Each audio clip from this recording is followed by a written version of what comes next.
Start. हाँ जी बेटे, very very good afternoon. पहले जल्दी से देखो, आज अपना लेक्चर नंबर 43 है और चैप्टर का नाम वही है, हमेशा वही चैप्टर चल रहा है अभी, इंश्योरेंस कंपनी की अकाउंटिंग। ठीक है, चलिए मैं आगे बात शुरू करता हूँ। काम की बात, आज थोड़ा सा मेहनत ज़्यादा। पहले फटाफट से बेटे बिना ज़्यादा बात किए हम लोग कुछ चीज़ें लिखते हैं जल्दी से। ठीक है, लिखो बेटी जल्दी से। जनरल इंश्योरेंस के अंदर हमने जो बातें की थी अभी, तो हम लोग रिवेन्यू अकाउंट पे पहुंच चुके थे और रिवेन्यू अकाउंट को बेटे 3 इंश्योरेंस में बांटा गया था। कौन कौन से इंश्योरेंस थे? फायर इंश्योरेंस, एक तो है बेटे फायर इंश्योरेंस, एक तो है अपना फायर इंश्योरेंस। अच्छा, और दूसरा क्या था? दूसरा जी हमारा मरीन इंश्योरेंस।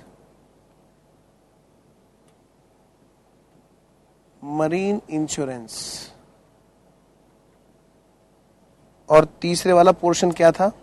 वो था मिसलेनियस इंश्योरेंस। मिसलेनियस इंश्योरेंस हमने अपने रिवेन्यू अकाउंट को इन्हीं में बांटा था, है ना। हमने अपने रिवेन्यू अकाउंट को इन्हीं में बांटा था।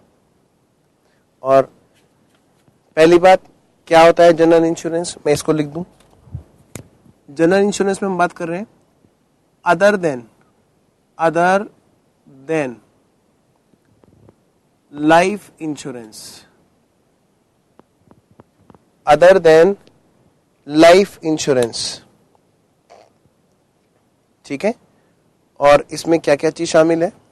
इसमें फायर, मरीन और मिसलेनियस इंश्योरेंस शामिल है। अब जरा 2 मिनट देख लें, छोटी सी बात जिसकी हम अकाउंटिंग करने जा रहे हो, जिस टाइप के बिजनेस में बटाए, हम जरा ये तो देख लें वो इंश्योरेंस होते क्या है। सबसे पहली बात बेटे फायर इंश्योरेंस देखो। हाँ, यहां पे क्या है? ये है to compensate loss against fire. हम कौन? हम तो बेटे इंश्योरेंस कंपनी है। हमने ये लोगों से रिस्क खरीद रखा है। किस बात के लिए? कि हम उनको कंपनसेट करेंगे अगर उनके यहाँ पे आग लग गई तो अगर उनका आग से नुकसान हुआ तो। फर्स्ट ग्रुप में रिसीवर के एंगल से बात की थी आपने, जहां इंश्योरेंस क्लेम पड़ा था कि इंश्योरेंस क्लेम कितना आता है। यहाँ कुछ एवरेज क्लोज वगैरह भी होते हैं, तो यहाँ पे कभी कभी डाउट आता है बच्चों को। क्या? एक छोटा सा doubt, can a single property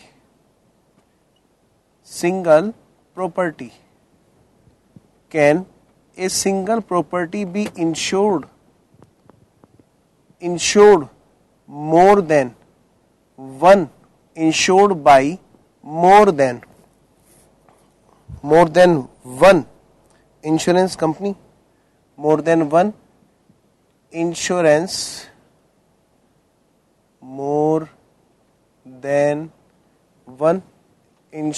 company? Answer is yes. लेकिन बस इसका ध्यान रखना बेटे, आंसर इज यस। लेकिन इतना ध्यान रखना, उसको जो कंपनसेशन होगा वो किसका होगा? एक्चुअल लॉस जो उसको हो रहा है। यानी कि अगर किसी का गुड्स जल गया 1 लाख रुपए का और उसने 2-3 जगह से इंश्योरेंस करवा रखा था, 3 जगह से इंश्योरेंस करवा रखा था, तो क्या वो 3 लाख रुपए वसूल लेगा? नहीं।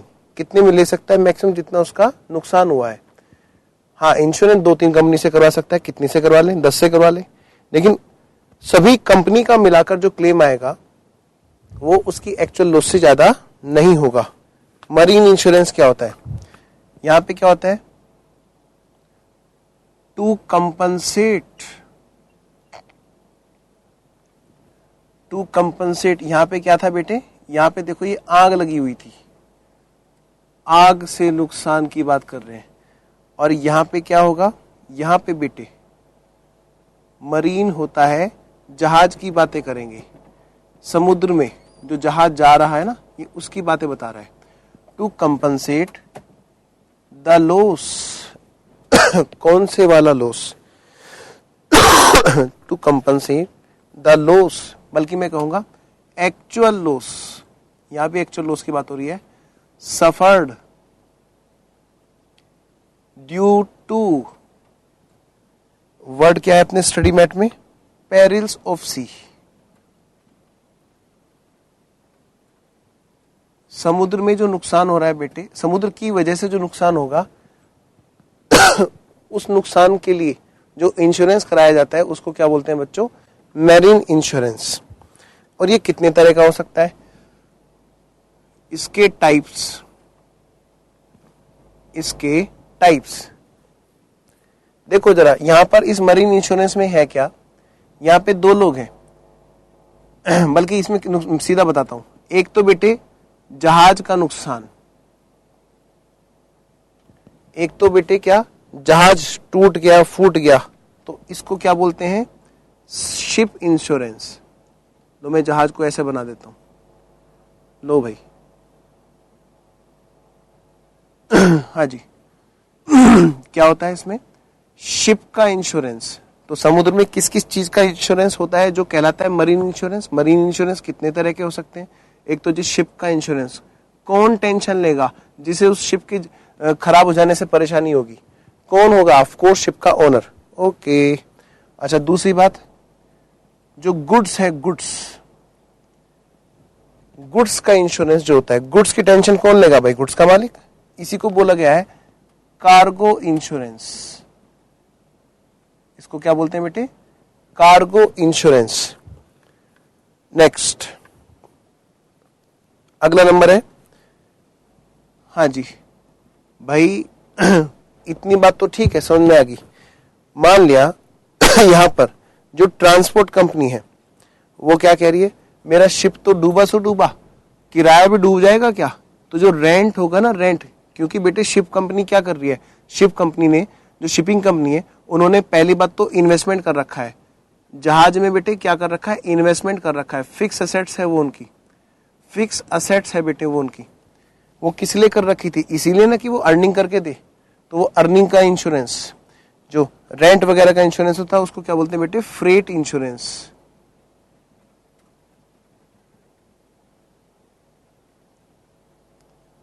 ये चिल्लाएगा हाय मेरा किराया, उसका क्या होगा? हाय मेरा शिप, उसका क्या होगा? मालिक चिल्लाएगा गुड्स का, हाय मेरा गुड्स क्या होगा? तो उनकी हाय हाय को मिटाने के लिए ये इंश्योरेंस कराए गए हैं। ओके, मैं मान रहा हूं कि सब बच्चे मेरे साथ साथ नोट कर रहे हैं। तो मरीन इंश्योरेंस के लिए जो पॉलिसी होती है उसका नाम क्या होता है? Marine policy. बाकी तो बेटे बाकी जो इंश्योरेंस है, अदर इंश्योरेंस, ऑल अदर्स, वो आते हैं मिसलेनियस इंश्योरेंस में, मिसलेनियस इंश्योरेंस में। चलिए मैं आगे बढ़ना चाहता हूं, ये मानते हुए कि बच्चों ने यहां तक नोट कर लिया है। आपको पहले मैं याद दिला दूं कि लास्ट क्लास में हमने क्या देखा था, ताकि आपका फोकस पूरा पूरा इधर बना रहे। मैंने प्रिंट आउट बेटे इसीलिए निकाले थे, सर एक बार जूम करना। सबसे पहले बेटे देखो हमने क्या किया था न्यूमेरिकल्स में, accounting for life insurance company और accounting for general insurance company हमने पढ़ा था। इरडा की रेगुलेशंस 3 ने इनको जो शेड्यूल में बांटा, शेड्यूल ए और शेड्यूल बी। शेड्यूल ए में बात हो रही है किसकी? ये बात हो रही है लाइफ इंश्योरेंस की, और शेड्यूल बी में किसकी बात हो रही है? जनरल इंश्योरेंस की। तो यहां पर जो चीजें थी वो क्या क्या चीजें थी बच्चों? देखो तो जरा, यहां पर था सबसे पहला पार्ट, दोनों में रिवेन्यू था। बस यहां पर ए वर्ड बोल के ए आ रहे, वहां पर बी वर्ड बोल के बी आ रहे। यहां पर बेटे फिर था अपना profit and loss, profit loss APL, और उधर क्या है बेटे? बीपीएल। इधर बैलेंस शीट एबीएस और वहां पर बीबीएस, और साथ में मैंने कहा था दोनों जगह 15 शेड्यूल्स हैं। नंबर 4 रिसीप्ट एंड पेमेंट दोनों कैश फ्लो के अकॉर्डिंग बनाएंगे। फिर मैंने आपको बताया था कि बच्चों एएस कंपनीज एएस के रूल्स 2015 साफ साफ बताते हैं कि इन पे आईएफआरएस नहीं लगेंगे, क्योंकि यहाँ पर आरबीआई और जो इरडा है उनकी कुछ बातें आईएफआरएस से मैच नहीं होती। ठीक है, तो इसलिए वो क्या करते हैं, सिर्फ और सिर्फ एएस फॉलो करते हैं। फिर मैंने बात की आगे बढ़ा तो मैंने कहा था चलो हम लोग शेड्यूल बी से शुरू करते हैं, मतलब हम इससे शुरू करेंगे जनरल इंश्योरेंस से। तो जनरल इंश्योरेंस में हम लोग आए थे। फिर बस नहीं ये रखना इधर, जनरल इंश्योरेंस की बात हमने की थी। तो मैंने कहा था जो जनरल इंश्योरेंस कंपनी है उसने अपने रेवेन्यू को 3 टाइप में बांटा है, फायर इंश्योरेंस, मरीन इंश्योरेंस और मिसलेनियस इंश्योरेंस। और सभी के लिए अलग अलग क्या बनाना पड़ेगा, सेपरेट रेवेन्यू अकाउंट बनाना पड़ेगा। इसके बाद में क्या होगा, ये जो रेवेन्यू अकाउंट है ये किसकी तरह है, ट्रेडिंग की तरह है। मैंने आपको लिखवाया था, ये ट्रेडिंग वर्ड लिखा हुआ है, प्रिंट आउट में छोटा आ रहा है, आपने तो कॉपी में लिख रखा हुआ ना। और मैंने ये भी बताया था कि बच्चों रेवेन्यू अकाउंट बनाने के लिए आता है तो वो 8 नंबर का आ रहा है एग्जाम में, और लगातार मैं तो कहता हूँ पूछ ही रहा है। इसके बाद बात बढ़ी, मैंने कहा कुछ प्रॉफिट एंड लॉस होगा, ठीक है। फिर बात आगे बढ़ेगी, ठीक है, और फिर बैलेंस शीट।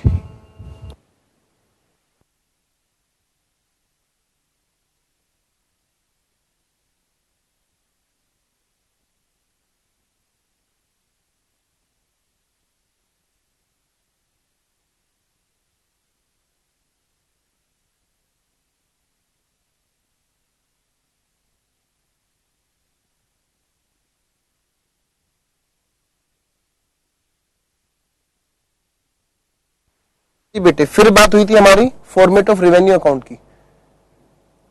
देखो जरा सामने, थोड़ा सा जूम आउट सर, बस एक बार बच्चों इस फॉर्मेट को देखो जरा, और अपनी कॉपी में देखो सेम है कि नहीं है। 1 मिनट के लिए स्टील लगा देना सर, स्टील लगवा दीजिए इसका।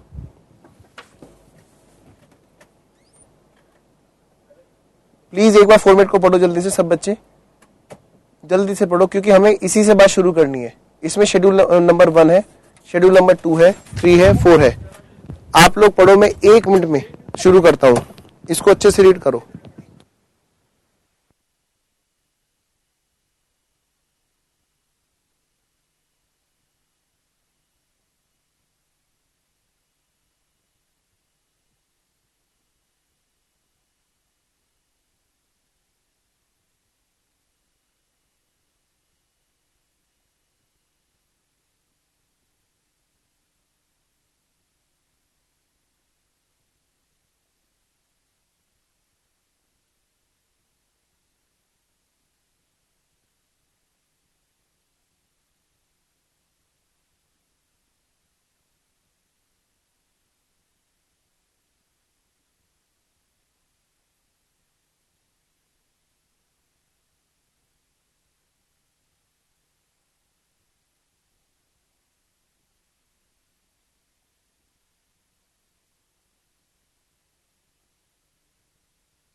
हाँ जी, आई होप कि आपने इसको रीड कर लिया होगा। अब मैं इसके आगे से शुरू करता हूं। ये जो शेड्यूल है, शेड्यूल नंबर 1, आओ बेटे, सबसे पहले हमें क्या करना है, इन शेड्यूल्स को देखना है। तो मैं बना रहा हूं शेड्यूल नंबर 1।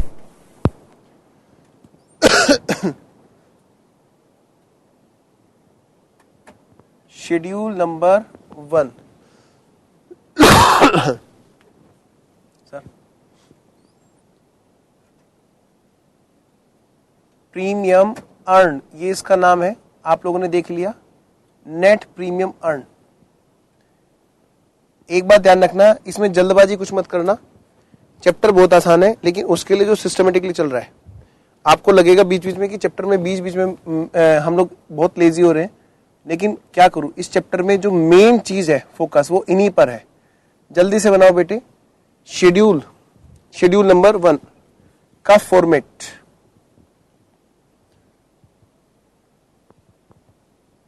तीनों तरह के इंश्योरेंस के लिए यहां पर तीनों तरह के इंश्योरेंस की बात की गई। पहला क्या है, फायर, दूसरा क्या है, मरीन, और अगला क्या है बेटे, miscellaneous, current year, previous year, current year, previous year, current year, previous year.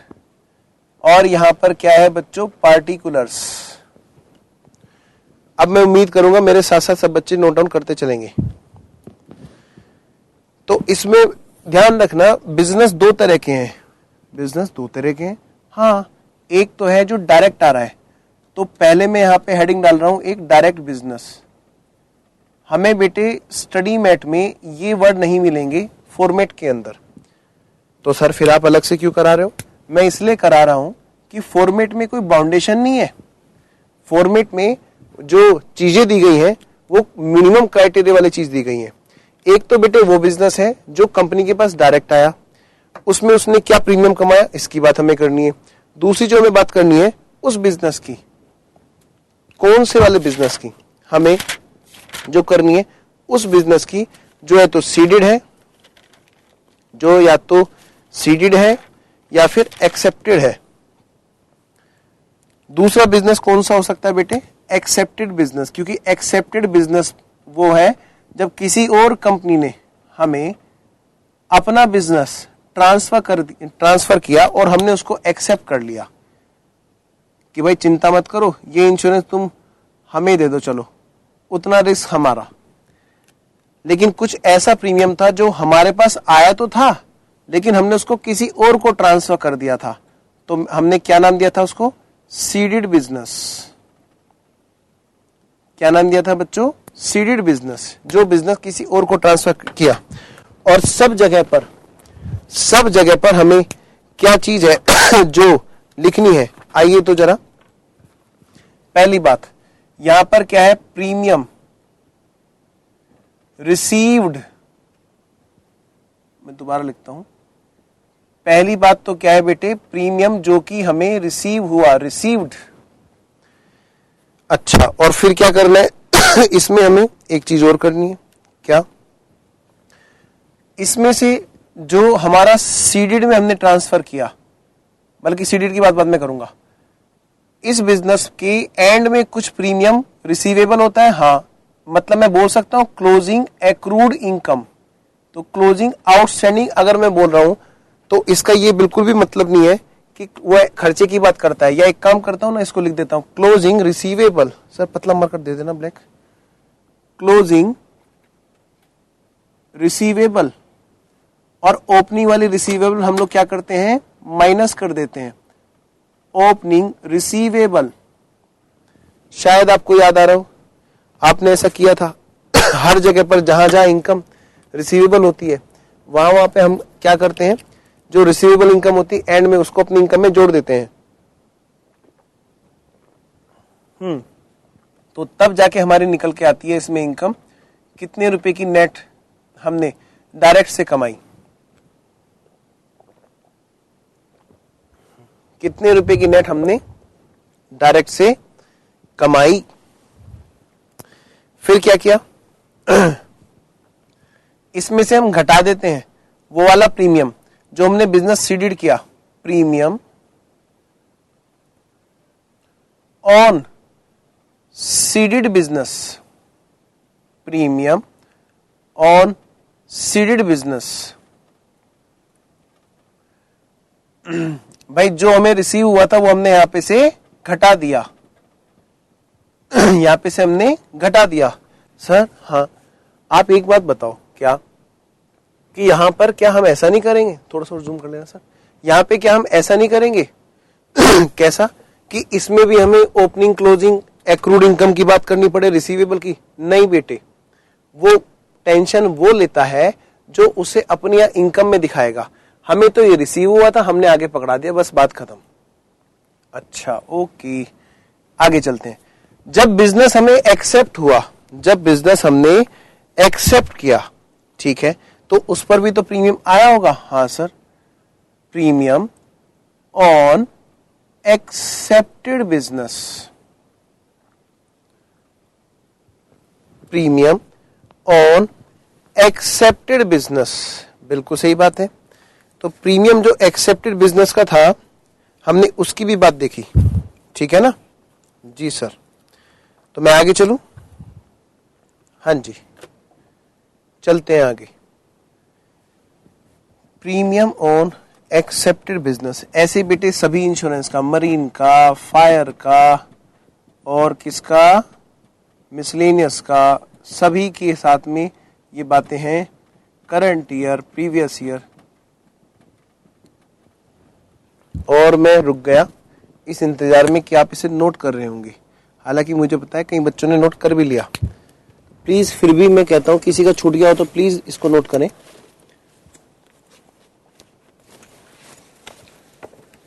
और मैंने मान लिया कि आपने इसको नोट कर लिया है, तो मैं आगे चल रहा हूं जी अगले शेड्यूल की तरफ। हाँ सर, अब आप आगे चलो। चलो तो फिर चलते हैं जी, अगले शेड्यूल पे चलते हैं। अगला शेड्यूल बोलो बेटे, अगला शेड्यूल बोलो कौन सा था? Schedule number 2। शेड्यूल नंबर 2 था हमारा क्लेम एक्सपेंसेस का, क्लेम एक्सपेंसेस का। लेकिन उससे पहले मुझे यहां पे कुछ बातें दिखानी है। क्या? जब आप क्वेश्चंस करोगे तो यहां पर प्रीमियम अर्न में कुछ दिक्कतें आ सकती हैं, तो आओ बेटे पहले उनको लिख लें हम लोग। क्या? Special points, special points for numericals, for numericals. जब हम क्वेश्चंस करेंगे और वहां पर हमें निकालना होगा प्रीमियम अर्न, तो वहां पर कौन कौन सी दिक्कतें आ सकती हैं? पहला पॉइंट सर बेटे, premium and premium received both are different.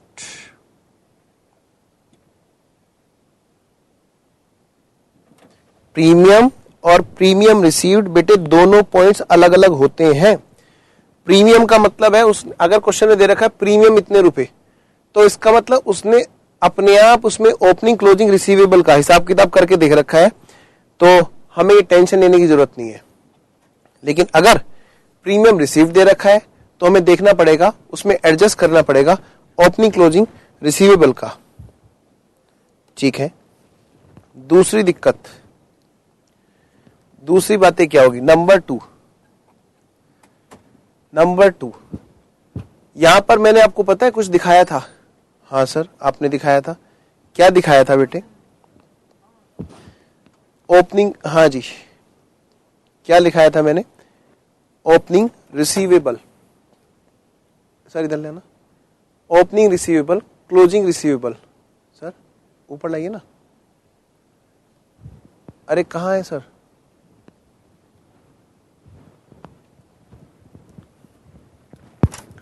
Sir कहाँ हो आप? सर 1 मिनट आ रहा है, वो दूसरी क्लास के लिए भी कैमरा सेट करने गया था। अच्छा, ये देखो बेटे, ये क्या लिखा हुआ है यहाँ पे? ओपनिंग और क्लोजिंग रिसीवेबल। क्या लिखा हुआ है? ओपनिंग और क्लोजिंग रिसीवेबल। तो इसके अंदर बच्चों ओपनिंग क्लोजिंग रिसीवेबल में क्या मतलब होता है इसका? इसका ये मतलब होता है बच्चों, बस इसका ये मतलब होता है कि जो अभी रिसीव होना बाकी है लेकिन अर्न तो हो गया है। क्या ऐसा नहीं हो सकता? कैसा नहीं हो सकता? एडवांस प्रीमियम आ सकता है कि नहीं आ सकता है? क्या ऐसा हो सकता है कि एडवांस प्रीमियम आए? Answer is no. लिखो, और मैं लिखते लिखते समझाऊंगा। It can never be happen, there would be advanced या एडवांस रिसीव्ड या advance receiving of premium, that is unaccrued premium. एक और नाम एडवांस प्रीमियम। आप पहले इसको लिखो, लिखते लिखते आप सोचोगे तब मैं इसका जवाब दूंगा। जो जो चीजें तुम्हें क्वेश्चन में दिक्कत कर सकती है ना, वो सब मैं यहां पे लिखा रहा हूं। माइंड में भरते चलो, क्वेश्चन तो बेटे यूं निकलेंगे, आप इसको भरते चलो आराम से। आप लिखो और लिखते लिखते सोचो ऐसा क्यों हो सकता है, ऐसा क्यों नहीं होता कि एडवांस होगा।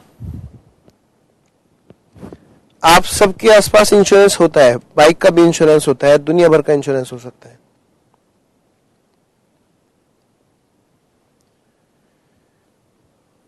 हाँ जी, आइए बेटे, क्यों ऐसा क्यों? क्योंकि बेटे इंश्योरेंस कंपनियां, लिखो because insurance companies are allowed only to, और इंश्योरेंस कंपनीज कौन सी बात कर रहा हूं मैं यहां पर, जनरल की, या बल्कि मैं इसको लिख ही देता हूं, बिकॉज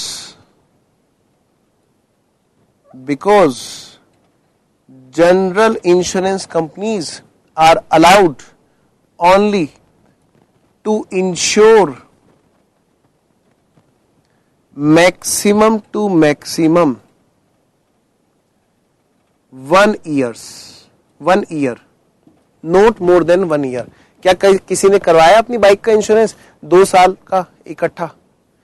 मैं तो कह रहा हूं छोड़ो, 1 साल मतलब 12 महीने से ज्यादा का कोई इंश्योरेंस करवा सकता है? मतलब ही नहीं। इंश्योरेंस कंपनी चेक ही नहीं पकड़ेगी, क्योंकि उनको अलाउ है सिर्फ और सिर्फ 1 साल के रिस्क के लिए बात करने के लिए। आप कहते रहो कि यार अगले साल का भी चेक पकड़ ले, बेटे पकड़ेगी नहीं। एक तो ये बात ध्यान रखना। ठीक है सर, समझ गए। अगला पॉइंट बेटे, अगला पॉइंट बच्चों, क्वेश्चन में सिर्फ इतना लिखा हुआ है क्या? Number 3 point, number 3, if nothing given then reinsurance premium और claim is equal to what? Number 1, हम इसको क्या माने, एक्सेप्टेड वाला माने या फिर सीडेड वाला माने? क्वेश्चन में या तो री इंश्योरेंस का क्लेम या फिर री इंश्योरेंस का प्रीमियम वर्ड लिखा हुआ है। अब हम उसको क्या माने? कुछ ना बोले तो हम क्या माने कि री इंश्योरेंस कौन सी वाली बात है? ये वो है जो हमने बस इतना लिखा है री इंश्योरेंस प्रीमियम, ना ये लिखा कि वो रिसीव है, ना ये लिखा कि वो पेड है। तो वो कौन से इंश्योरेंस को माने हम, जो हमें मिला एक्सेप्टेड या जो सीडेड है? आंसर इज सीडेड मानेंगे, आंसर इज सीडेड मानेंगे। हम मानेंगे ये री इंश्योरेंस प्रीमियम दे रखा है सीडेड वाला, यानी ये प्रीमियम हमें आगे ट्रांसफर करना है, ये हमारी इनकम नहीं है। ठीक है, एक और पॉइंट मैं बता देता हूं बेटे। आपने देखा, क्या देखा? जो रिवेन्यू, ये तो रिवेन्यू अकाउंट का पहला शेड्यूल है, हाँ, लेकिन रिवेन्यू अकाउंट में एक इनकम और आ रही थी जिसका नाम था, क्योंकि बेटे शेड्यूल 2 से ये पहली बात कही गई है रिवेन्यू अकाउंट में, आप चेक करो, इंटरेस्ट डिविडेंड इनकम, है ना? तो इंटरेस्ट डिविडेंड इनकम के बारे में अगर कुछ लिखा हुआ है, आइए number 4 point, if nothing given then always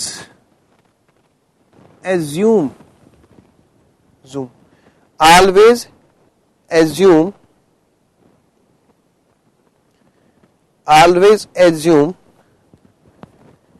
interest dividend या फिर rent income is related, is directly related. ठीक है बच्चों, क्या directly related to such business? Sir such business, हाँ, जिसका रेवेन्यू अकाउंट बना रहे हैं, लिख देता हूं मैं, जिसका रेवेन्यू अकाउंट बना रहे हैं।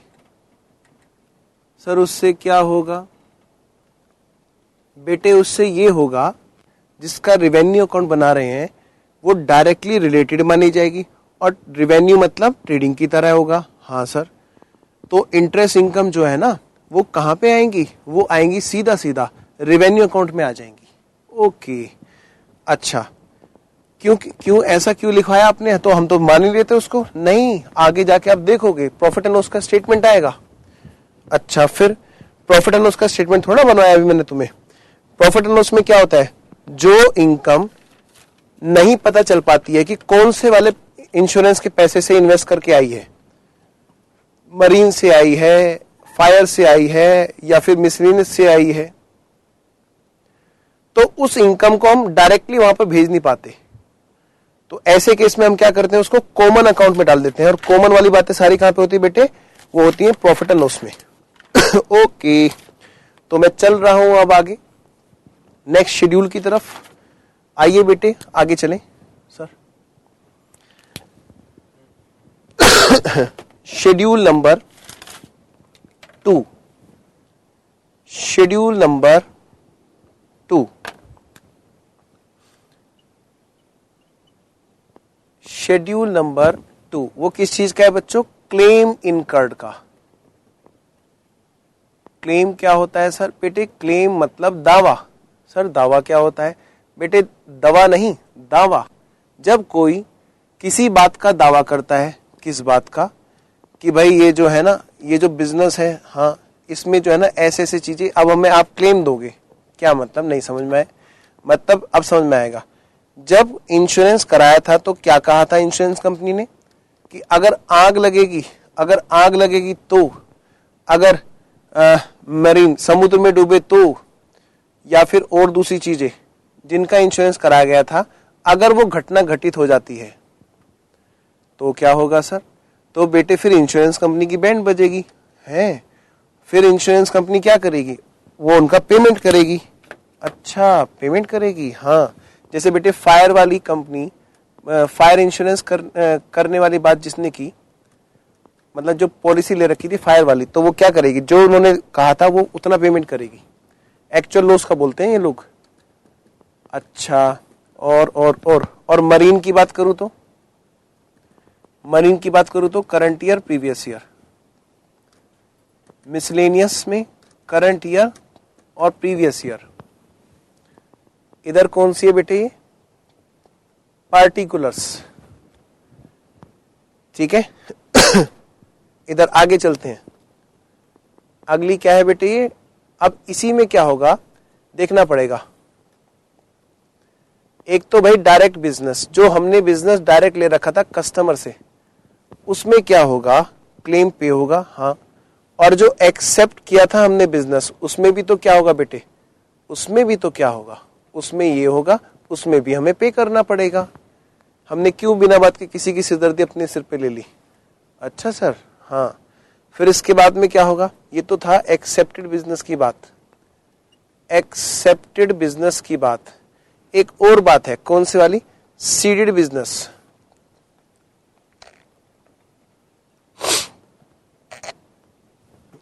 सीडेड बिजनेस का मतलब जब हमने किसी और को दे रखी थी अपनी सिरदर्दी, तो मैं तो कहता हूं मजे आ गए ऐसे में। हमारी सिरदर्दी उतनी कम होगी, और सिरदर्दी कम होगी मतलब हमारा एक तरह से देखा जाए तो क्लेम रिकवर्ड होगा। क्या मतलब है सर, कुछ समझ में नहीं आ रहा है ऐसे। आओ जरा मैं तुम्हें ग्राफ बना के समझाता हूं सर। ये देखो बेटे, ये है कौन, ये है बेटे कस्टमर, और ये है कौन, ये है हम। हमारा नाम है इंश्योरेंस कंपनी नंबर 1, हम नंबर 1 है इंश्योरेंस कंपनी। एक और है कोई हमारे साइड में बैठी है, उसके पास बिजनेस नहीं आता कई बार, या आता है कोई बात नहीं, कभी कभी हम उसको ट्रांसफर कर देते हैं, या उसका काम धंधा भी चल रहा है, हो सकता है उसका बढ़िया चल रहा हो। ये कस्टमर आया हमारे पास, इस कस्टमर ने हमसे बात की और हमने बेटे कुछ ज्यादा बात बोल दी, तो हमने क्या किया, चुपचाप से इससे आई हुई चीज आगे आगे आगे इधर हमने चुपचाप से हमने क्या किया बेटे, री इंश्योर करा लिया। जूम करना सर, क्या किया, री इंश्योर करा लिया। तो पता है बेटे यहां से जो P आया था सर, P क्या होता है, P फॉर प्रीमियम, चुपचाप से सिर्फ ग्राफ पे देखते रहना है, कोई भी बच्चा भी पेन नहीं चलाएगा। इनसे जो प्रीमियम आया था उसके साथ में जुड़ा था क्या जुड़ा था बताओ? उसके साथ में जुड़ा था बेटे खतरा। हाँ बात तो सही है, प्रीमियम दे रहा है तो साथ में खतरा भी तो दे रहा है। हाँ बहुत ज्यादा आया था, हमने क्या किया, छोटा सा पी, थोड़ा सा पी और उसके साथ में चिपका के छोटा सा खतरा हमने उसको ट्रांसफर कर दिया था। जूम क्या किया था हमने, और थोड़ा सा जूम कर दीजिए। हमने आगे बेटे छोटा सा प्रीमियम और छोटा सा खतरा आगे ट्रांसफर कर दिया था। अगर मिस हैपनिंग हो गई, क्या मतलब, हमने इसको बोला था चिंता मत कर, तेरे को हम देंगे 10 लाख अगर गड़बड़ होगी तो, लेकिन जरा प्रीमियम भी तो दे हमें। तो उसने हमें दिया था बेटे, मान लिया 50,000 का हमें प्रीमियम देता था वो हर साल। तो हमने आगे मान लिया 10% खतरा हमने आगे ट्रांसफर कर रखा था।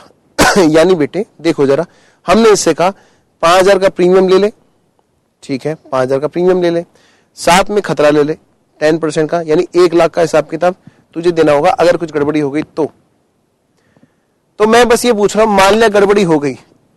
अगर गड़बड़ी हो गई तो ये बिजनेसमैन, ये जो पर्सन है जो हमारे पास आया था, ये जो कस्टमर है, ये डायरेक्टली हमारे पास आया बेटे। क्या हुआ, ये हमारे पास आया था डायरेक्टली, हमारा कस्टमर है। इससे जो बिजनेस आता है वो होता है डायरेक्ट बिजनेस।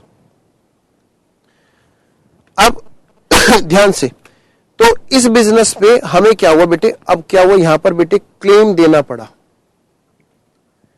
कितने का देना पड़ा बेटे, इसको 10 लाख रुपए देने पड़े। इसके यहां पे आग लग गई, जो भी खतरा था वो सचमुच में हो गया।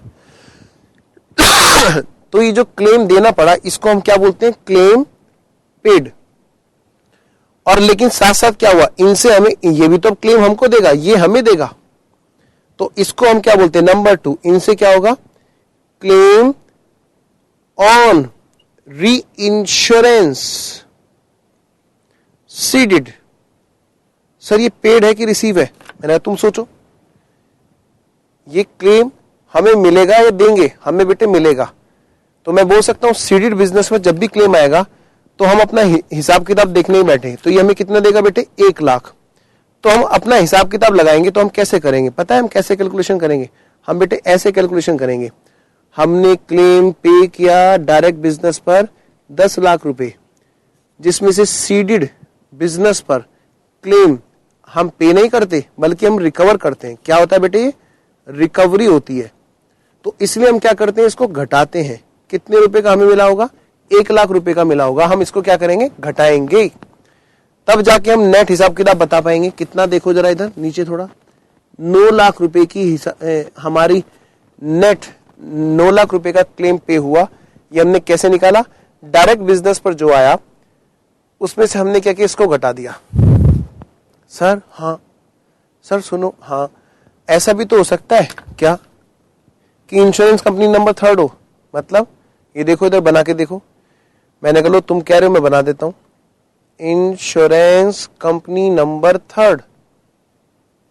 हाँ तो ऐसा भी तो हो सकता है ना कि वो हमें बिजनेस दे रहे हो, वो अपना कोई खतरा हमें दे रहे हो। तुम कहना चाहते हो कि मैं मान लूं कि री इंश्योरेंस बिजनेस एक्सेप्टेड, हाँ तो उस पे क्या होगा, उस री इंश्योरेंस पे हमें क्या करना पड़ेगा। मैंने कहा उस री इंश्योरेंस पे प्रीमियम हमको मिलेगा जरूर, वो तो हमने प्रीमियम शेड्यूल 1 में बात कर ली। तो उस पर हमें क्लेम क्या करना होगा, री इंश्योरेंस एक्सेप्टेड पर क्या करना होगा, पे करना होगा, है ना। तो मैं मान रहा हूं कि बच्चों को ये बात समझ में आ गई है। आइए बेटे हम चलते हैं शेड्यूल नंबर 2 पर। शेड्यूल नंबर 2 सर, सबसे पहली बात क्या, claim paid on direct business. जो भी क्लेम यहां पे पे हुआ, चाहे फायर का, चाहे मरीन का और चाहे मिसलेनियस का, फिर क्या है, हो सकता है पूरा पेमेंट ना कर पाए हो, हाँ बिल्कुल सही है, तो क्लोजिंग में हो सकता है, क्लोजिंग में आउटस्टैंडिंग रह गया वो क्लेम, हाँ, माइनस ओपनिंग वाला आउटस्टैंडिंग, क्या करेंगे हम उसमें घटा देंगे। ये लो बेटे,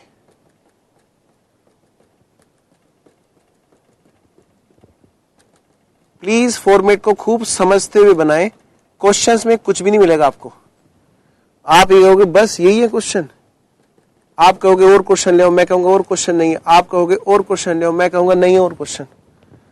वो गाना सुना है, लत लग गई। बेटे क्वेश्चंस की लत लग जाएगी आपको तो छूटनी मुश्किल हो जाएगी। इतने आसान क्वेश्चन होते हैं, फ्री के नंबर।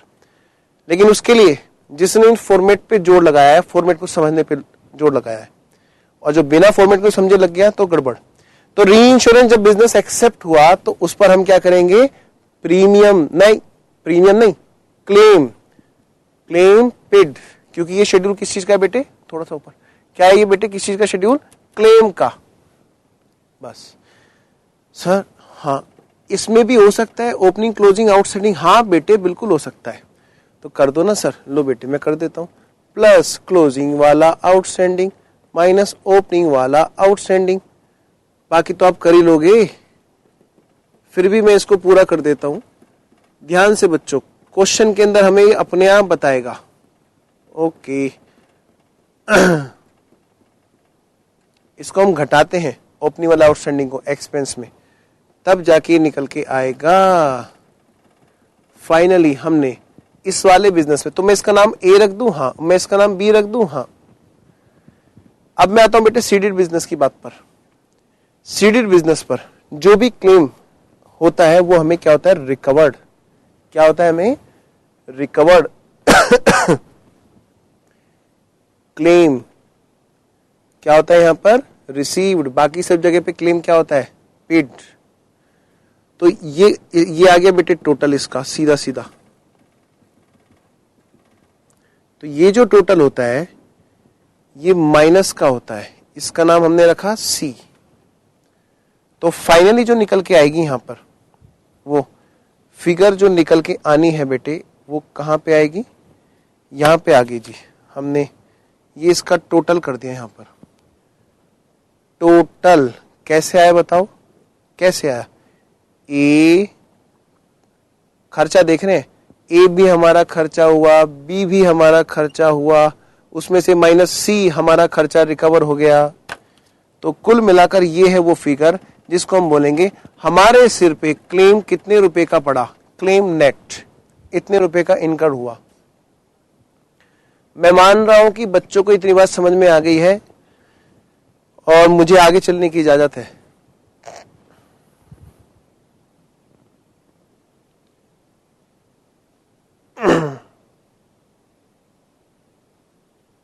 और मैंने मान लिया कि बच्चों ने यहां तक नोट कर भी लिया है। बेटे बातें बिल्कुल नहीं करेंगे क्लास में, ध्यान रखना।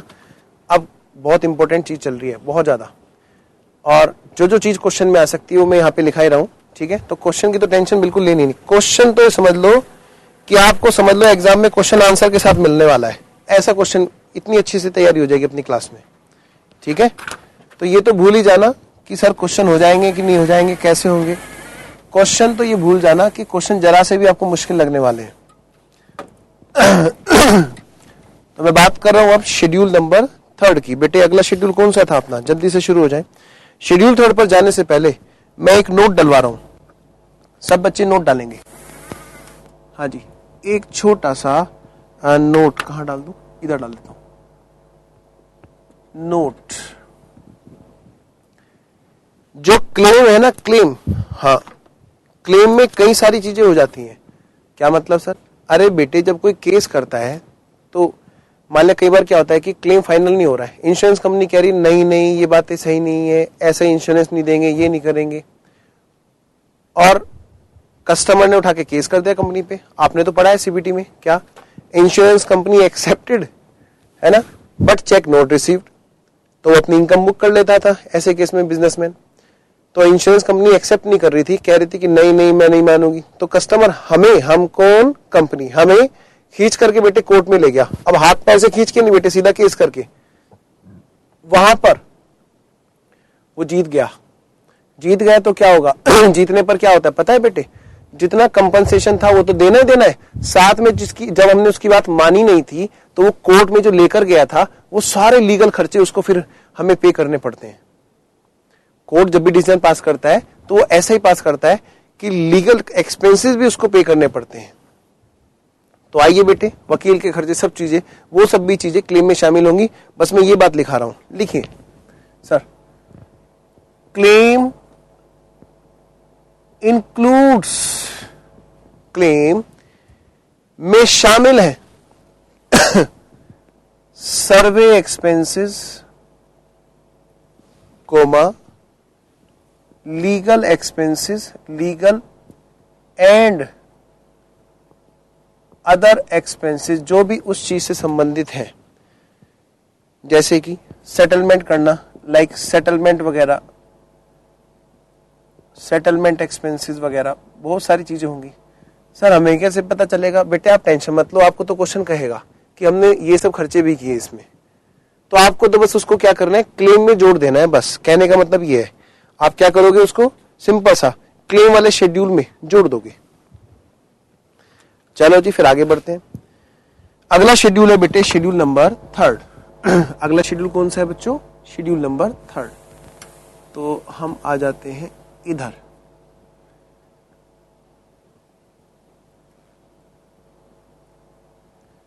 फिर से वही कहानी,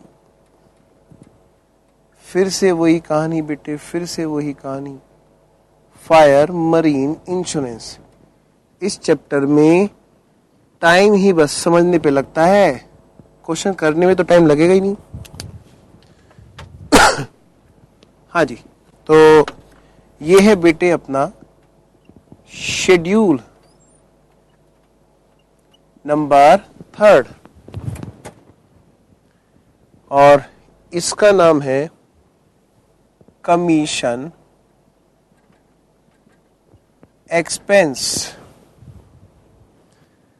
कमीशन एक्सपेंस, कमीशन एक्सपेंस। फिर से वही बात बेटे, क्या फायर मरीन बनाते चलो, मिसलेनियस मुझे पता है तुम जल्दी से बना सकते, चलो बनाओ। Current year previous year, current year previous year. जब मैं कहूं ना समझाने लगूं तब रोकने को बोलूंगा।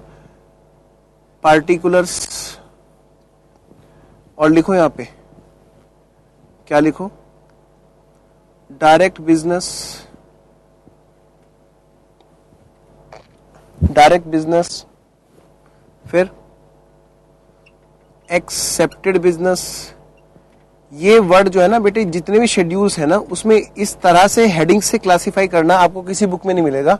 मैं सिर्फ अपनी ही क्लास में इस चीज को करवा रहा हूं। अगला नंबर है बेटे सीडेड बिजनेस। उसको उठाते हैं सीधा ऐसे लिख देते हैं, फिर शेड्यूल थोड़ा सा मुश्किल हो जाता है, इससे चीजें आसान हो जाएंगी। Seeded business.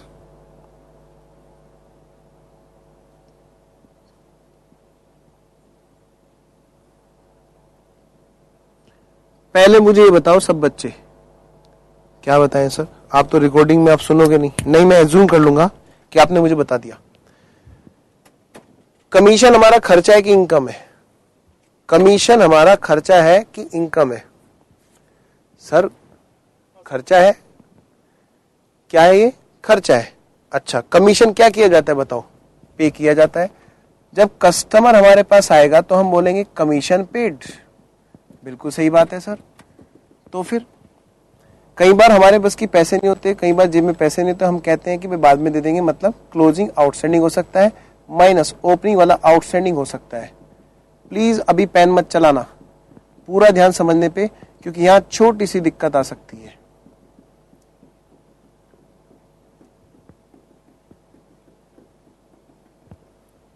मान नहीं रहे हो ना? पेन चला रहे होंगे क्लास में।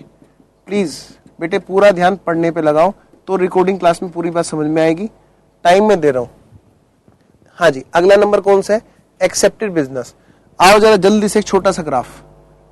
हाँ जी, कौन सा है, कौन है ये बताओ सर, इधर लेना। ये है कौन बेटे? कस्टमर। ठीक है, और हम कौन है बताओ? हम हैं सर इंश्योरेंस कंपनी नंबर 1। बताओ, कुली नंबर 1 सुना था, बीबी नंबर 1 सुना था, अब क्या सुन रहे हैं हम लोग? Insurance company number 1। ये कस्टमर हमारे पास आ रहा है, हमें क्या दे रहा है बताओ? हमें सर ये प्रीमियम दे रहा है। पर पता है बेटे ये कब आया? हमारे यहाँ पर बीच में एजेंट्स होते हैं। इंश्योरेंस कंपनी खुद तो पैदल चल के जाएगी नहीं। चलो चलो गली मोहल्ले में घूमते हैं, कौन कौन इंश्योरेंस करवाता है पता चला कौन आ रहा है, आज तो मोहल्ले में कंपनी आ रही है, ऐसा थोड़ा ना होता है। बीच में कौन होता है? बीच में होता है बेटे एक ब्रोकर, एक मैं कह सकता हूं उसको एजेंट। एजेंट यहां पर बेटे एक एजेंट होता है बीच में, वो उसे पकड़ के हमारे यहाँ पे लेके आता है। वो अपने यहाँ पर टेलीकॉलर्स बिठाए रखता है, टेलीफोन करके जो लड़कियां उनको परेशान करती रहती हैं, सर आप हमारे यहाँ इंश्योरेंस करवाएंगे, ये ऐसे मिलेगा, ये होगा, वो होगा, दुनिया भर की बातें। तो पता है बेटे वो एजेंट ऐसा क्यों कराता है? वो कमीशन खाता है। तो जो कस्टमर पकड़ के हमारे पास लेके आ रहा है, बीच में हम उसको क्या दे रहे हैं? कमीशन। लेकिन यही बिजनेस हम भी तो किसी और को कभी कभी ट्रांसफर कर रहे थे ना, अभी हमने पढ़ा था, थोड़ा सा जूम आउट क्या पढ़ा था हमने? इंश्योरेंस कंपनी नंबर 2 को हमने बिजनेस आके शिफ्ट करके दिया। तो बेटे जो एजेंसी वाला कमीशन गया होगा तो हम भी क्या करेंगे? आगे उतना खर्चा, कमीशन वाला खर्चा। तुम्हें इसका नाम सी रख दूं? हाँ सर आप सी रख दो, इसका नाम C4 कमीशन। ये सी उसका उतना पोर्शन, छोटा वाला सी हमने आगे ट्रांसफर कर दिया होगा। तो मैं ऐसा बोल सकता हूं, क्या बोल सकते हो सर, कि जब भी कोई री इंश्योरेंस ये सीडेड है कि एक्सेप्टेड है हमारे लिए, हम कौन है बेटे? हम तो ये वाली कंपनी है। बोलो बेटे ये हमारे लिए कौन सा बिजनेस है? ये बिजनेस हमारे लिए कौन सा बिजनेस है? हाँ बिल्कुल सही, कौन सा है? Seeded business. तो सीडेड बिजनेस पर जो कमीशन होता है, मैं इसको कह सकता हूं वो हमारे लिए रिकवरी है। हाँ सर, क्योंकि उतना खर्चा हमने किसी और के नाम कर दिया। सर हाँ और भी कुछ हो सकता है ना, मुझे पता है तुम क्या बोलने वाले हो। एक और इंश्योरेंस कंपनी है, हाँ उसका नाम है इंश्योरेंस कंपनी नंबर 3। हाँ जी सर, फिर क्या हुआ? उसने हमें बिजनेस ट्रांसफर किया। बिल्कुल सही बात है। तो उसने क्या किया? उसने आगे कस्टमर से बिजनेस लिया होगा। हाँ इसके पास भी हो सकता है कोई कस्टमर हो, और वो भी हो सकता है कि बेटे वो एजेंट के थ्रू आया हो। हाँ तो इसके पास भी हो सकता है कोई इसने कमीशन खर्चा किया हो। तो जब ये हमें बिजनेस देगा तो थोड़ा बहुत खर्चा तो हमारे हिस्से में डालेगा, नहीं कमीशन के। हमसे कहेगा कि देख इतना कमीशन का खर्चा हुआ था, ये तेरा हिस्से का कमीशन, क्योंकि तू छोटा बिजनेस में तेरे को ट्रांसफर कर रहा हूं। अगर 50% ट्रांसफर करेगा तो बेटे 50% कमीशन भी हमारे नाम में बुक कर देगा। तो मैं इसको ऐसे बोल सकता हूं, हमारे लिए री इंश्योरेंस बिजनेस पर कौन सा री इंश्योरेंस बिजनेस है सर? ये मैंने कहा ये है री इंश्योरेंस। बोलो कौन सा? Very good, accepted business. उस पर हम कमीशन क्या करेंगे? हम कमीशन खर्च करेंगे। जो बिजनेस हमें मिलेगा, हम बिजनेस ले तो लेंगे, लेकिन उस पर हम कमीशन क्या करेंगे बेटे? खर्च करेंगे। और यहां पर हम कमीशन जब हम बिजनेस आगे ट्रांसफर करेंगे तो हम क्या करेंगे? उसमें कमीशन रिकवर करेंगे। आओ बेटे मैं चलता हूं ये बात समझा करके इसी फॉर्मेट पे। तो जो कमीशन खर्चे का हम शेड्यूल बना रहे हैं यहां पर, उसमें हमने बात की, थोड़ा सा उधर जूम, कि फायर, मरीन और मिसलेनियस इंश्योरेंस में जो बिजनेस हमारे पास कस्टमर डायरेक्ट आया, किसी कमीशन एजेंट के थ्रू, कंपनी के थ्रू नहीं आया मतलब, तो वहां पर हमारा ये खर्चा बैठता है। जो एक्सेप्टेड बिजनेस हुआ हमने, उस पर भी हमने सेम ऐसे ही बेटे पेड किया होगा। फिर क्लोजिंग में आउटस्टैंडिंग भी हो सकता है, और माइनस ओपनिंग वाला आउटस्टैंडिंग हो सकता है। तो जो पेड है उसमें फिर से क्या होगा बेटे? हम लोग क्लोजिंग वाला उतारते चलो सब बच्चे, अब मैं कह रहा हूं उतारते चलो, नोट करते चलो। क्लोजिंग वाला आउटस्टैंडिंग जोड़ देंगे, और जी ओपनिंग वाला आउटस्टैंडिंग हम लोग घटा देंगे। ओपनिंग वाला आउटस्टैंडिंग हम लोग घटा देंगे। तो निकल आएगा ये वाला खर्चा हमारा। कौन से वाला खर्चा? जो कि एक्सेप्टेड पर हुआ। तो मैं इसका नाम टोटल ए रख दूं? हाँ सर। इसका नाम मैं टोटल बी रख दूं? हाँ सर। जरा सीडेड की बात करो। सीडेड मतलब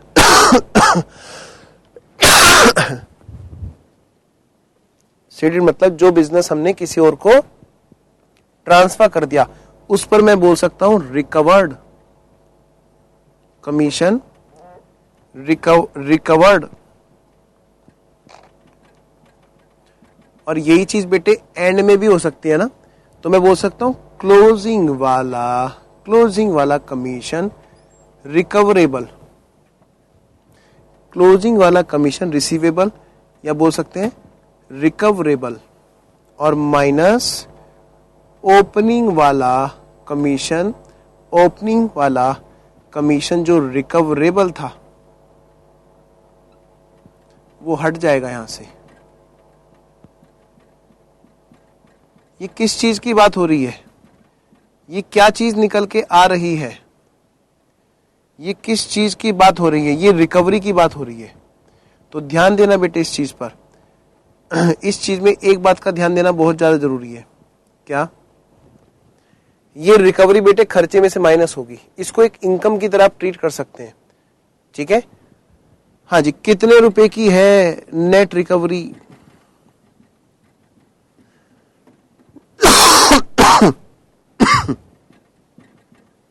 कितने रुपए की है नेट रिकवरी? देखे तो जरा, कितने रुपए की है ये नेट रिकवरी? जितने की भी है हम क्या करेंगे, उसको यहां पर लिख लेंगे, और उसको हमने यहां पे निकाल लिया। ठीक है जी, इतने रुपए की रिकवरी है, तो इसको मैं नाम दे रहा हूं बेटे टोटल सी। ये मेरा खर्चा हुआ, ये मेरा खर्चा हुआ, लेकिन ये मेरी रिकवरी हुई। तो मैं जब यहां पर नेट निकालूंगा, नेट कमीशन पेड, तो पता है कैसे आएगा? A प्लस बी माइनस सी। तब जाके मैं निकाल पाऊंगा, जान पाऊंगा कमीशन का ओवरऑल खर्चा हमारा कितना हुआ। तब जाके मैं निकाल पाऊंगा कमीशन का ओवरऑल हमारा खर्चा कितना हुआ। शेड्यूल नंबर 3 था ये हमारा। हाँ जी बेटे, आगे चलो जी, आगे चलो, आगे चलो जी, आगे चलो।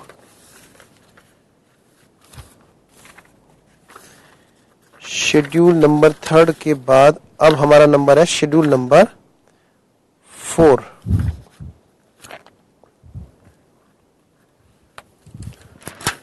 हाँ जी बेटे, शेड्यूल नंबर 4 जो है हमारा भाई, वो किस चीज का है?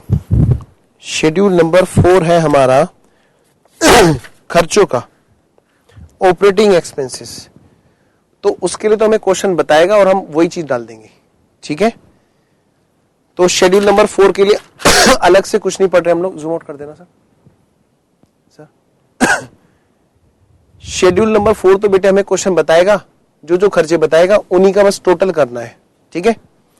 अच्छा, एक छोटी सी चीज और मैं बताता हूं और फिर मैं चलता हूं क्वेश्चंस की तरफ। एक छोटी सी चीज है हमारी URR,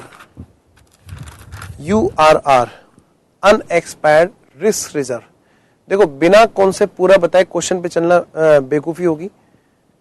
ठीक है? तो इसलिए पूरा ध्यान देना। कैसे? आ जाओ जरा, एक छोटी सी चीज, हेडिंग बनाए पहले सब बच्चे, हेडिंग बनाए।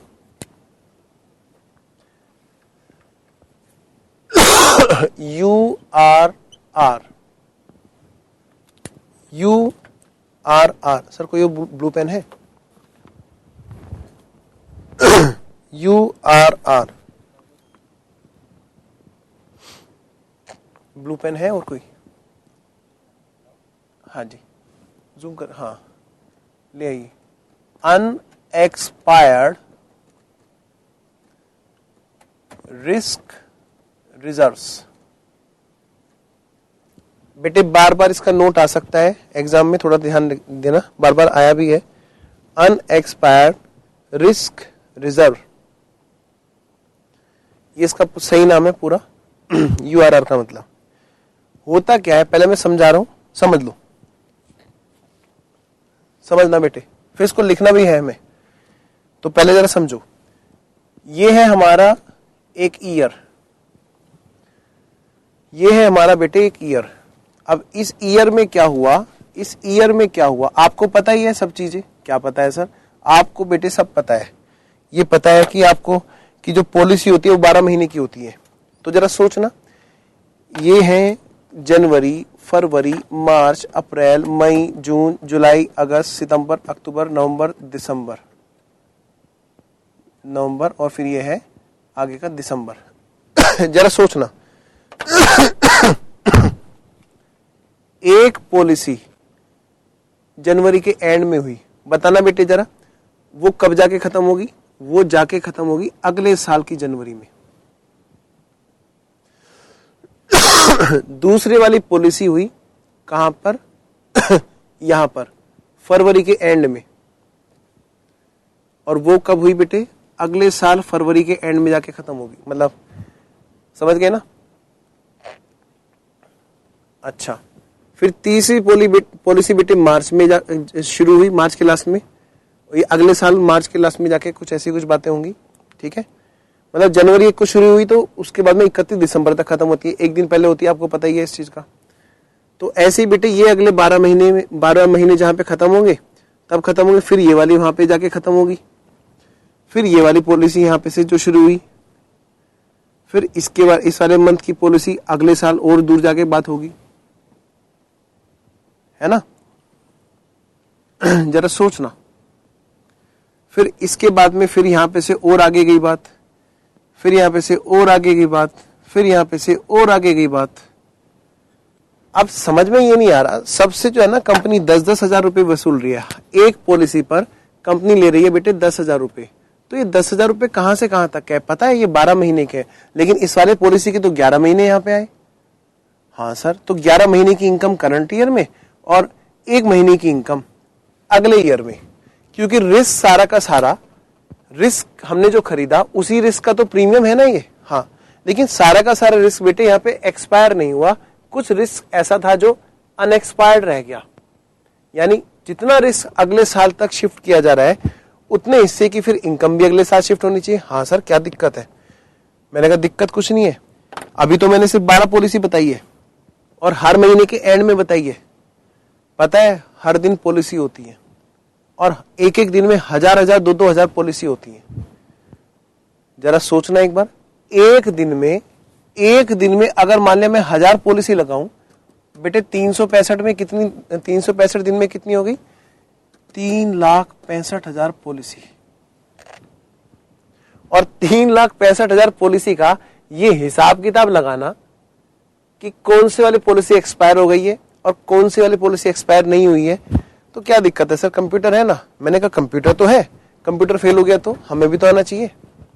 दूसरी बात है क्या चीज ये, मतलब मैं इसको ऐसा कह सकता हूं बेटे, अनएक्रूड इनकम का दूसरा नाम है अनएक्सपायर्ड रिस्क रिजर्व, जिसको मैं इस साल की इनकम नहीं मान सकता। हाँ सर, बात तो समझ में आ गई, अब करना क्या है ये भी बता दो। मैं बताता हूं बेटे, हमने एक शेड्यूल पढ़ा था, शेड्यूल नंबर 1। हाँ, ये है क्या? देखो यार, मैंने रब कर दिया, देखो तो जरा। नहीं है, अभी है, ये रहा देखो, शेड्यूल नंबर 1 इधर लाना सर। हमने पढ़ा था बेटे, देखो ये शेड्यूल नंबर 1। वो सारा का सारा प्रीमियम इस साल में 3,65,000 पॉलिसी पर, और 3,65,000 तो मैं एक छोटी सी चीज बात कर रहा हूं। ये प्रीमियम हमें रिसीव हुआ, हो सकता है 2-2 हजार हो, कुछ बिजनेस 3,65,000 ही इनकी होगी मान लिया एक्सेप्टेड की, तो सबका हिसाब किताब लगाना पड़ेगा ना। तो वही मैं कह रहा हूं, तो मैं कह सकता हूं ये जो प्रीमियम अर्न आ रहा है ये तो रिसीव्ड और ओपनिंग क्लोजिंग एक्रूड को देख के आ रहा है। ये इसमें कुछ प्रीमियम फिर भी ऐसा है जो अगले साल जाकर पॉलिसी एंड होगी उसका है ना? बिल्कुल है सर। तो ये क्लोजिंग रिसीवेबल और ओपनिंग रिसीवेबल क्या है? ये तो कस्टमर से रिसीवेबल पेबल है। रिसीवेबल और ओपनिंग रिसीवेबल ये कस्टमर और हमारे बीच की बात है। कस्टमर तुम्हें 10,000 देने थे, तुमने भी 10,000 नहीं दिए, 8,000 दे दिए, 2,000 कब दोगे? अच्छा थोड़े दिन रुक के दोगे, ठीक है, हमने उसको टाइम दे दिया। ये तो बेटे कस्टमर और हमारे बीच की बात है। लेकिन जो 10,000 मान ली उसने पूरा भी दे दिया, तो वो 10,000 क्या हमारा एक साल की इनकम बन जाएगी? एक एक पॉलिसी को पकड़ के देखें, या तो ये तरीका है वरना एक और तरीका है। हाँ जी बेटे, तो मैं वापस अपने इसी चार्ट पे आ रहा हूं। एक और तरीका है, वो क्या है सर? वो है आपका सेक्शन 44 इनकम टैक्स का। शायद आपको याद आ रहा हो, ऐसी कुछ बात आपने फर्स्ट ग्रुप में पढ़ी थी। क्या पढ़ी थी सर, याद दिला दो ना बेटे। इनकम टैक्स में आपने एक नोशनल इनकम मानी थी, प्रेजम्पटिव इनकम मानी थी, प्रेजम्पटिव इनकम आपने मानी थी। वहां पे था रिटेलर्स वगैरह कुछ बात थी, 8% वगैरह, हाँ याद आ गया। वहां पे आपने पीजीबीपी हेड में पढ़ा था कि टोटल रिसीट्स का 8% इनकम मान ले, वरना रिकॉर्ड मेंटेन कर ले। तो वहां पे क्या क्या था बेटे, वो चीज क्या थी? वो थी बेटे सिंप्लीफिकेशन। सिंप्लीफिकेशन क्या थी? वो सिंप्लीफिकेशन थी। वो किस लिए थी सिंप्लीफिकेशन? ताकि भाई हमें चीजों को कैलकुलेट करने में आसानी हो, एक एक पॉलिसी का बार बार हिसाब किताब ना लगाना पड़े। अच्छा, तो ऐसी ही कुछ बात बेटे यहां पर भी है। यहां पर हम क्या मानेंगे? यहां पर हम मानेंगे कि ये जो ईयर एंड पर इस जगह पर जो पॉलिसी का हिस्सा इतने वाला पोर्शन है, मतलब मैं इसको बोल सकता हूं अनएक्सपायर्ड पोर्शन, और उस पोर्शन से रिलेटेड प्रीमियम कहलाता है अनएक्सपायर्ड रिस्क वाला प्रीमियम। जो इस साल आ गया है, मैं इनकम से हटाकर उसको रिजर्व में डाल रहा हूं, URR, अनएक्सपायर्ड रिस्क रिजर्व। अब इन्होंने क्या कहा कि देखो भाई यहां पे एक टेंशन खत्म करो। क्या खत्म करो? एक सिंप्लीफिकेशन लेके आओ। क्या? कि अगर है मरीन का बिजनेस और अगर है फायर का बिजनेस और मिसलेनियस बिजनेस, इन दोनों के केस में 50% और यहां पे क्या 100% को हम URR मानेंगे। सर ये किसका परसेंटेज होगा?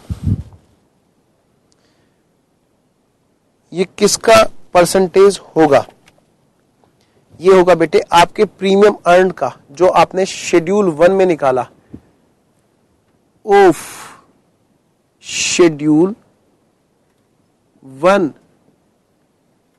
प्रीमियम अर्न, जितना भी प्रीमियम अर्न है सारा का सारा आप या तो रेवेन्यू अकाउंट में ले जाने के बाद वहां से अलग करो, सॉरी हाँ रेवेन्यू अकाउंट में ले जाने के बाद अलग करो, या एक काम करो शेड्यूल में से ही अलग कर लो। और URR कहां आएगा? बैलेंस शीट में आएगा। ऑफ कोर्स रिजर्व सरप्लस का ही पार्ट है। तो मैंने मान लिया कि इतनी बात आपको समझ में आ गई है और मुझे आगे लिखने की इजाजत है, लेकिन मैं जरा इसका एक बार प्रिंट ले लूं क्योंकि अच्छा खासा चार्ट बन गया। तो हेडिंग बनाओ फटाफट से। URR बना चुके होंगे, है ना? अभी लिखते हैं हम लोग।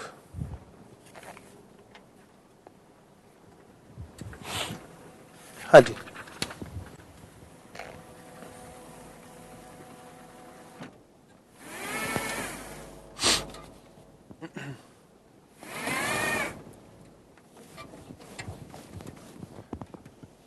तो सब बच्चे अब लिखना शुरू करें। बेटे एग्जाम में शॉर्ट नोट आ चुका है और शॉर्ट नोट को हमें बहुत अच्छे से लिखना है, इस हिसाब से कि हम लोग एग्जाम में लिख सकें अच्छे से। How to present in exam. तो लिखना शुरू करें। URR थोड़ा फास्ट लिखना बेटे, ताकि क्वेश्चन करने के लिए टाइम बच जाए आज के लेक्चर में। URR stands for unexpired risk reserve. URR stands for unexpired risk reserve. Next, insurance companies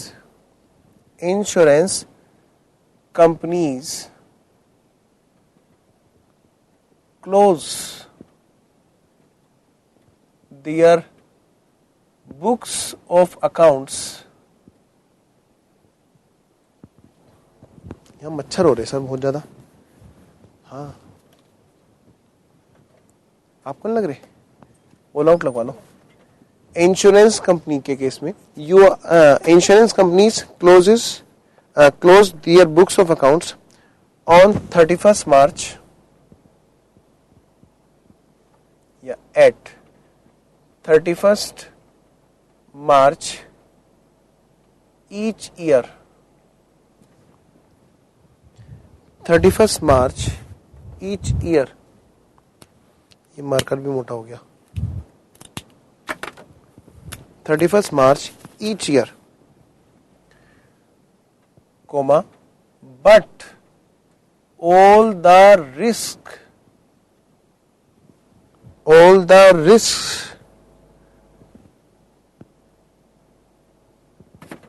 do not expire, लेकिन सारा का सारा रिस्क, जितने भी रिस्क होते हैं सभी पॉलिसी के, do not expire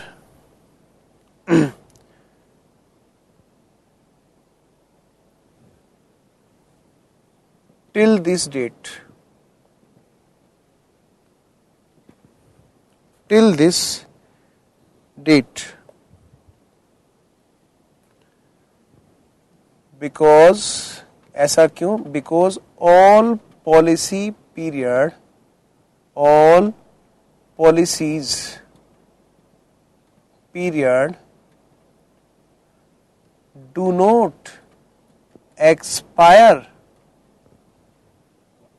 till 31st मार्च, क्योंकि सभी पॉलिसी का पीरियड 31 मार्च को एंड नहीं होता है। सर जूम कर लेना, सर जूम कर लेना।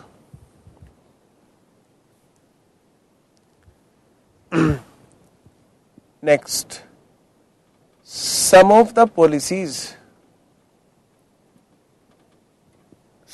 policies going to expire in next year,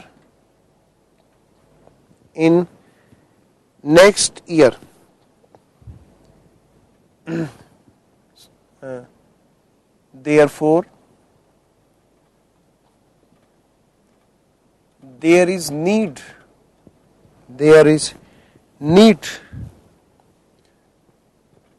to calculate,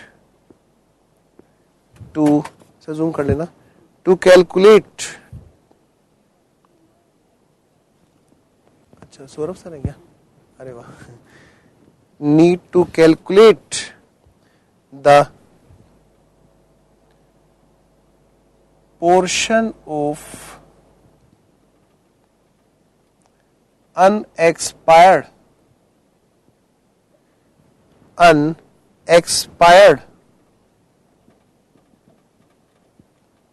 premium earn.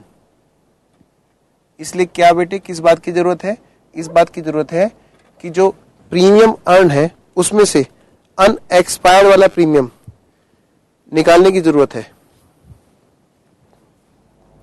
Like unaccrued income which is related to the next period, जो अगले पीरियड से संबंधित है। Next,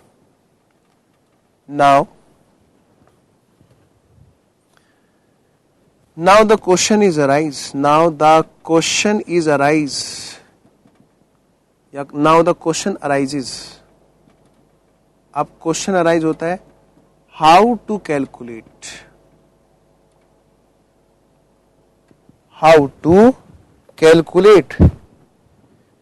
the URR,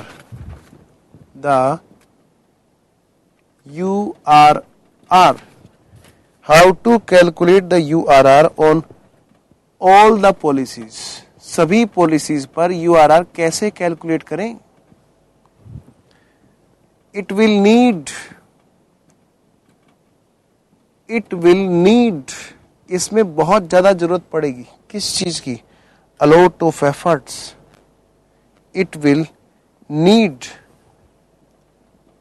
a lot of effort, या मैं कहूं a lot of calculations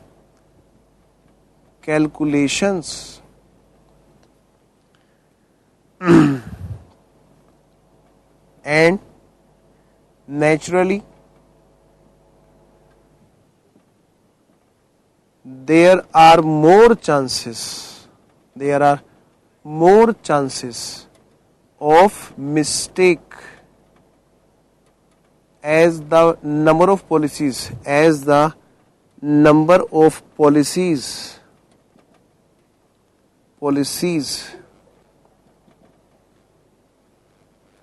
are many.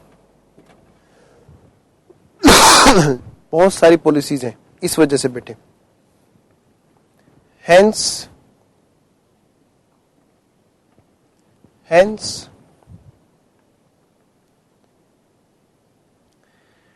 like section 44 AD, like section 44 AD,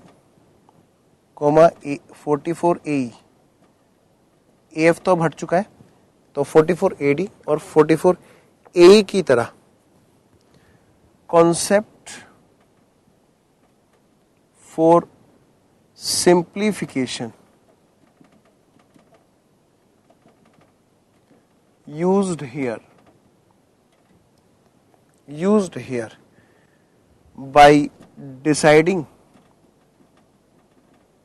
the percentage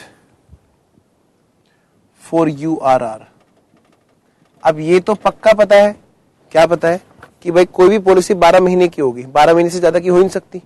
तो अगर पिछले साल के एंड में कोई URR होगा, जो इस साल का ओपनिंग URR होगा, वो अगले साल की इनकम बन ही जाएगा, 100% बन जाएगा.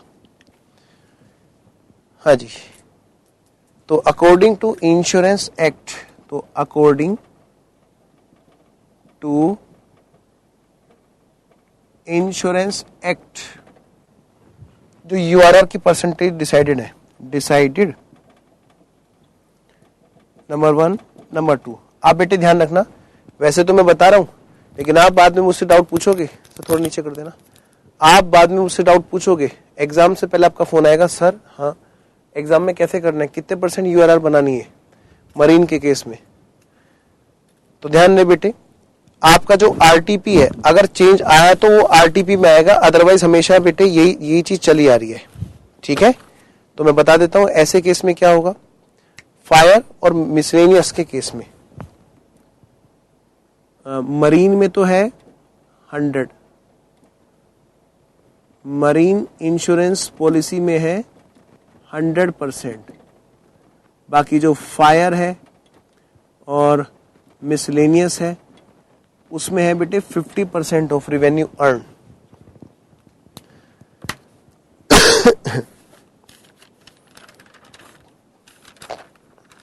जब URR क्रिएट करेंगे तब कैसे एंट्री होगी भाई. आओ फिर बेटे यहाँ पे मैं जनरल एंट्री भी इसकी लिख देता हूं. जब URR क्रिएट करेंगे तो एंट्री कैसे होगी. हाँ जी, मैं इसको इधर वाली चीजें रब कर दूं. लिखो बेटे जनरल एंट्री, बल्कि इसको ऊपर लिख देता हूं यहाँ पे वरना दिक्कत हो जाएगी. जूम आउट कर लेना सर.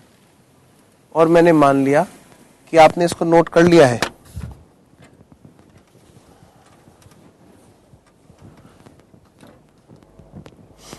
जनरल एंट्री इसमें 2 पोर्शन है. when URR created, जब URR क्रिएट करेंगे, और when URR रिवर्स्ड. आपको पता है ना ये चीज कब होने वाली है, इन नेक्स्ट ईयर. तो बेटा एंट्री करते हैं. ये एंट्री होगी profit and loss account debit to fire URR to marine URR to miscellaneous insurance URR. I hope कि आप मेरी बात समझ पा रहे हो मैं क्या समझाना चाह रहा हूं. नेक्स्ट अगले साल बेटे ये एंट्री क्या हो जाएगी, रिवर्स हो जाएगी। बताओ कैसे हो जाएगी, बहुत सिंपल सा, इसका जस्ट रिवर्सल है। तो मैं एंट्री कर रहा हूं fire URR, fire insurance URR, marine insurance URR भी डेबिट हो गया, और जी miscellaneous insurance URR debit to profit and loss. बेटे बिल्कुल ऐसे है जैसे अगले साल अनएक्रूड इनकम का बैलेंस इनकम में भेजा जाता है, प्रॉफिट एंड लॉस में भेजा जाता है। तो कई बार हो जाता है कि हमें यूआरआर अकाउंट बनाना पड़ता है, तो यूआरआर अकाउंट का लेजर भी देख लो साथ के साथ, यूआरआर अकाउंट का लेजर।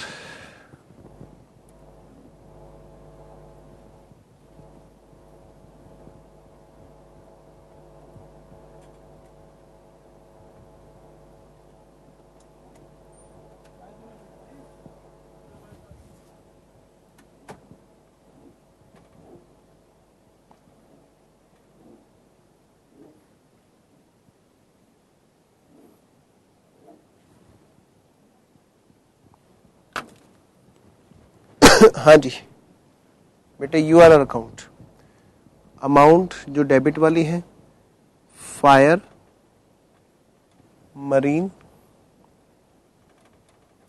और मिसलेनियस, इधर अमाउंट जो कि क्रेडिट वाली है, फायर, मरीन और जी मिसलेनियस इंश्योरेंस।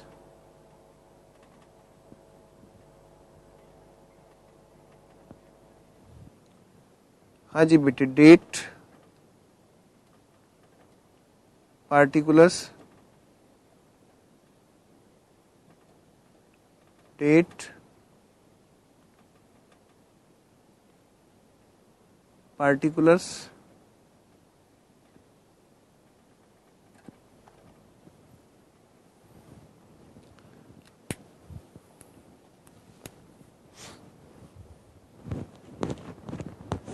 बल्कि प्रॉफिट एंड लॉस ना लिख के ना हम यहाँ पे क्या लिखेंगे, रेवेन्यू अकाउंट लिखेंगे। ठीक है, प्लीज इसको एक बार करेक्ट कर लेना, रेवेन्यू अकाउंट। हाँ जी, ऐसे ही बेटे ऊपर वाले की बात करेंगे हम लोग, यहां पे भी करो जल्दी से, रेवेन्यू अकाउंट। क्या करेंगे यहां से, रेवेन्यू अकाउंट करेंगे। ठीक है ना, इसको करेक्ट कर लेना, प्रॉफिट एंड लॉस की जगह रेवेन्यू अकाउंट। तो एंट्री क्या बनेगी, बाई मैं पोस्टिंग कर रहा हूं इधर, बाई, हाँ जी सर, रेवेन्यू अकाउंट। ये बेटे हमने क्या किया, यहां पे प्रोविजन बना ली। अच्छा फिर क्या होगा, कुछ नहीं, फिर अगले साल के लिए ये बैलेंस सीडी किया जाएगा, टू बैलेंस सीडी। तो हमने क्या किया बच्चों, इसको बैलेंस सीडी किया अगले साल। तो अगले साल ये बैलेंस क्या बन जाता है, ओपनिंग यूआरआर, ओपनिंग यूआरआर। तो मैं अगले, जैसे अगले साल बैलेंस ब्रोट डाउन होगा, ऐसे हो सकता है ना इस साल भी यूआरआर बनाया गया हो, मतलब पिछले साल का बना हुआ आ रहा हो ओपनिंग बैलेंस। Yes sir. कभी कभी क्या होता है, जैसे एक्सेस रिजर्व बन जाती थी तो उसको वापस भेजा जाता था ना प्रॉफिट एंड लॉस में। हाँ सर, बिल्कुल ऐसी ही कुछ बात यहां पर भी है बेटे। अगर कभी यूआरआर फालतू बन गई तो हम क्या करेंगे, उसको वापस भेज देंगे कहां पर, रेवेन्यू अकाउंट में।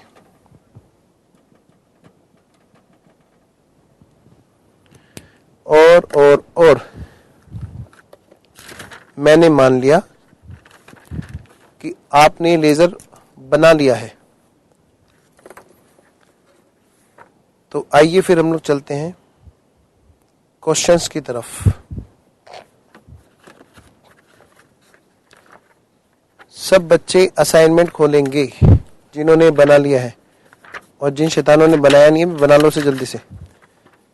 सब बच्चे असाइनमेंट खोलेंगे, चैप्टर नंबर 12 है अपना, इंश्योरेंस कंपनी। और जी आएंगे प्रॉब्लम नंबर फर्स्ट पे। कहां पे आएंगे सब बच्चे? प्रॉब्लम नंबर फर्स्ट पे। प्रॉब्लम नंबर फर्स्ट पे आएंगे। मैं इसको रब कर दूं क्या? कर ही देता हूं, दोबारा से बना लूंगा जब चाहिएगा। ठीक है,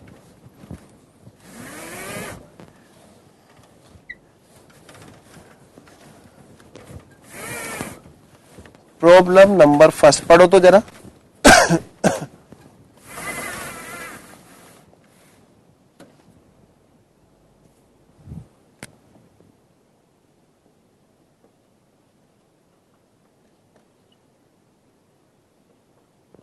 प्रॉब्लम नंबर फर्स्ट। एक इसमें काम कर लेना कि इसमें जो है ना थोड़ा सा एक लाइन इसमें गलत आ गई है। एक बार इसको चेक करो जल्दी से, सामने स्क्रीन पे मैं दिखा रहा हूं, जूम कर लेना सर। क्वेश्चन में एक छोटा सा बेटे मिसप्रिंट है। देखो सामने स्क्रीन पे, insurance on 31 December 2011 it had expired risk unexpired risk to the tune of, ये यहां से काट दो, the net premium income of the company, काटता जा रहा हूं, during the year 2010-11 24 lakh on which reserve for unexpired risk of at the rate of 50% तक काट दो। तो क्या कहा क्वेश्चन ने कि भाई 40 करोड़ कि इसके पास URR है। कब? 31 दिसंबर 2011 को। तो मैं इसको बोल सकता हूं ये ओपनिंग URR है। Yes, zoom out. आइए जरा, हम पढ़ रहे हैं प्रॉब्लम नंबर फर्स्ट। मतलब मैं बोल सकता हूं बेटे ये क्या है? Opening URR। अब हमें करना क्या है? आगे पढ़ो। It comprised of ₹15 crore in respect of marine.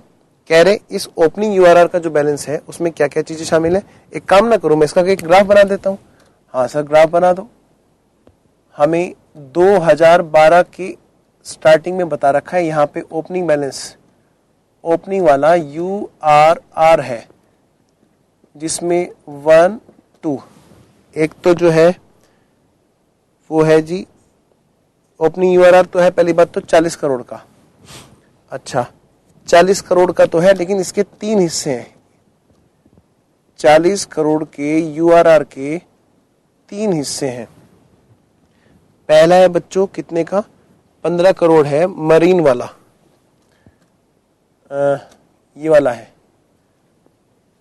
15 crore है मरीन वाला।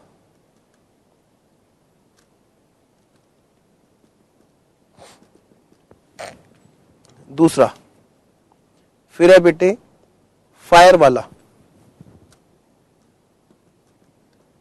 फायर वाला है जी 20 करोड़।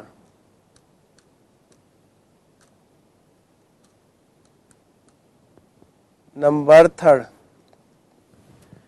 अगले वाला है जी इसमें मिसलेनियस इंश्योरेंस। ये कितने का बचा? 5 करोड़ का। ठीक है, तो मैं आगे चल रहा हूं बेटे। अगला नंबर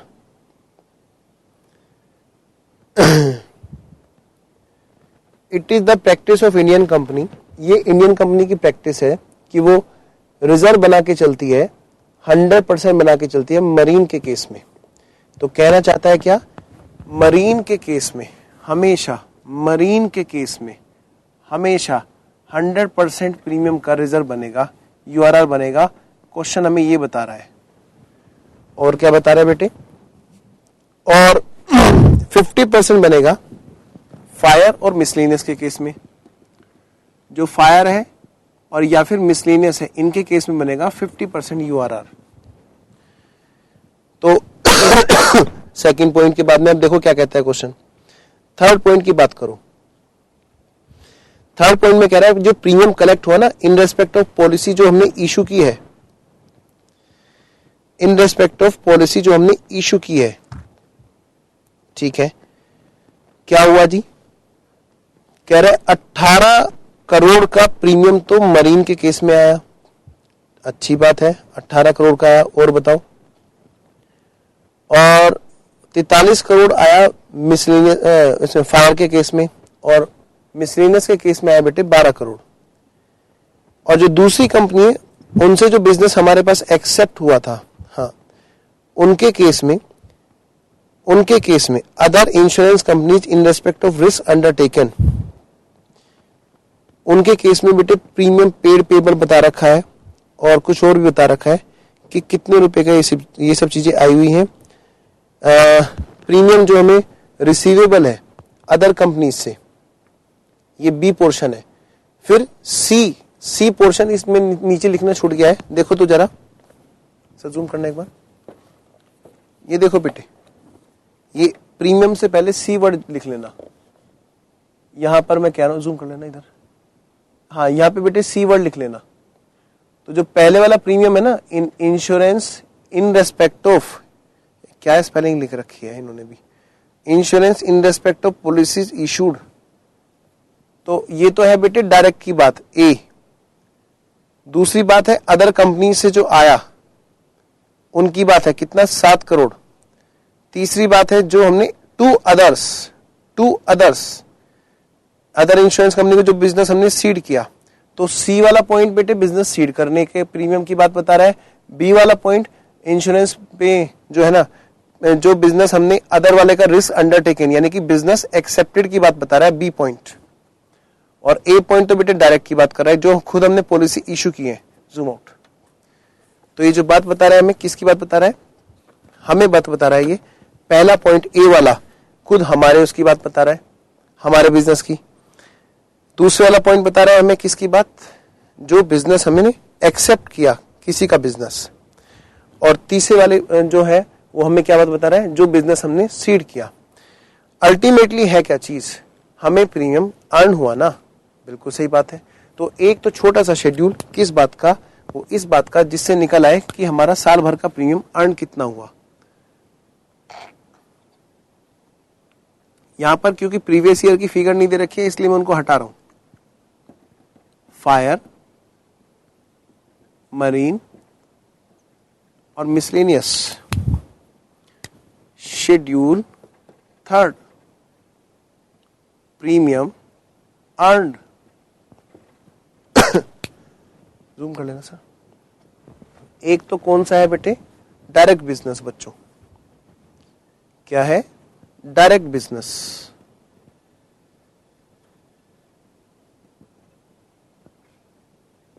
अच्छा, दूसरा कौन सा है, जो बिजनेस एक्सेप्टेड है, एक्सेप्टेड बिजनेस।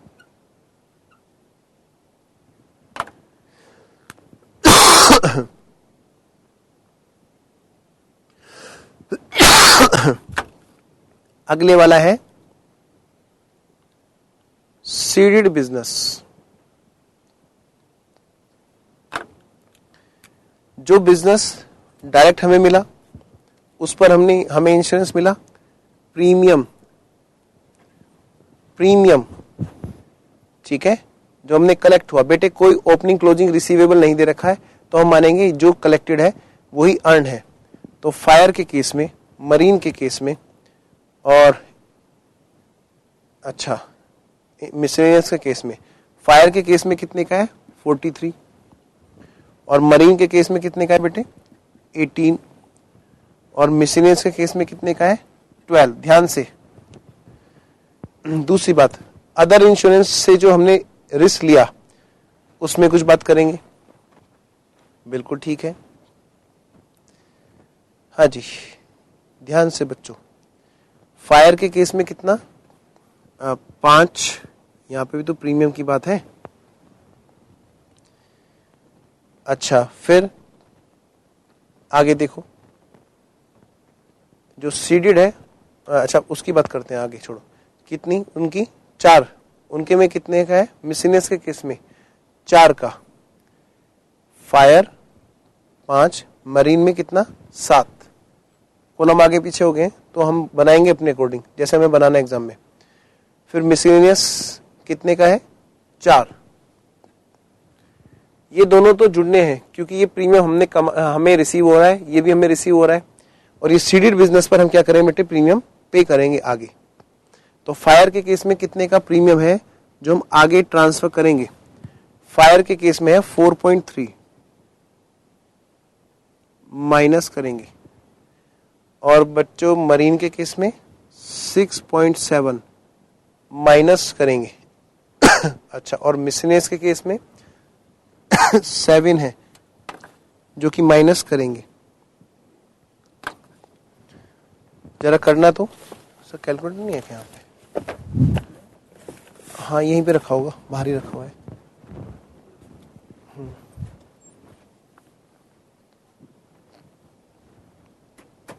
तो फायर के केस में कितना है? 43 प्लस 5 यानी कि 43 प्लस 5 माइनस 4.3, ये आ गया बच्चों 43.7। मरीन के केस में देखें तो जरा 18 प्लस 7 माइनस 6.7 18.3, इधर 12 प्लस 4 प्लस अच्छा माइनस 7, ये आ गया जी कितना 9। तो ये क्या निकला है हमारा? Net premium earn. Net premium earn. कोई मुझे बताएगा क्या सर कि इस केस में जो क्लोजिंग यूआरआर बननी है वो कितने की बननी है? बेटे मैं आपको टाइम दे रहा हूं, आपके सामने लिखी हुई है परसेंटेज, और मैं यहां पर लिख करके रुक गया ताकि आप इसको करते रहें। क्लोजिंग में यूआरआर का कितना बैलेंस है जो कि हमें मेंटेन करके चलना है?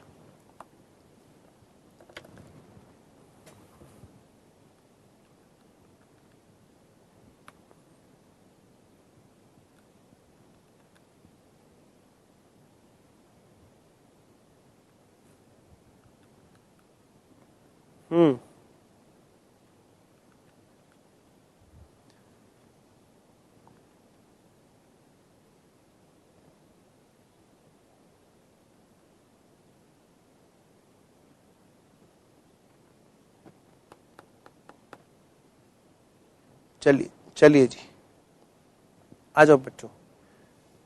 तो फायर और मिसलेनियस के केस में तो क्लोजिंग बैलेंस जो रहेगा वो कितना रहेगा? इनका 50%। फायर के केस में और जी इनके केस में कितना बैलेंस रखना है? 50%। और मरीन के केस में कितना? 100% बैलेंस रखना है। मतलब कि क्लोजिंग यूआरआर जो होगी इनके केस में 43.7 डिवाइडेड बाय 2, ये होगी जी 21.85। और इधर तो साफ साफ पता चल रहा है 18.3, और इधर भी साफ साफ पता चल रहा है कितना? 4.5 रखना है बैलेंस।